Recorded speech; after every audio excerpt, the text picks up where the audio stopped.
Hello, I'm Mike Mazzalongo for BibleTalk.tv, and this is your Monday morning devotional. Author Robert Morley said that the main rule for catching bass is letting the fish run with the bait. You want to make sure that the fish feels no resistance so it will think it has the worm with no strings attached. The bass will be lulled into a false sense of confidence so he can feel safe enough to swallow the entire bait, hook and all. Once this happens, you just give a strong tug on the line and bring him in. When the hook sinks in, there's no way for the fish to escape. So start the fire. It's fillet time.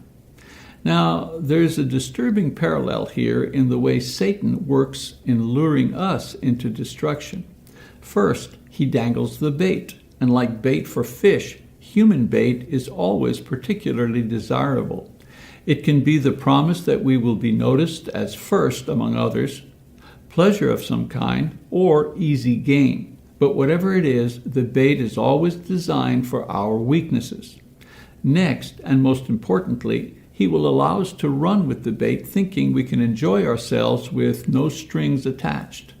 The Bible clearly says that the wages of sin is death. Romans.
Chapter 6, verse 23. But in various ways we are enticed into believing that we can actually disobey God and not suffer the consequences now or later.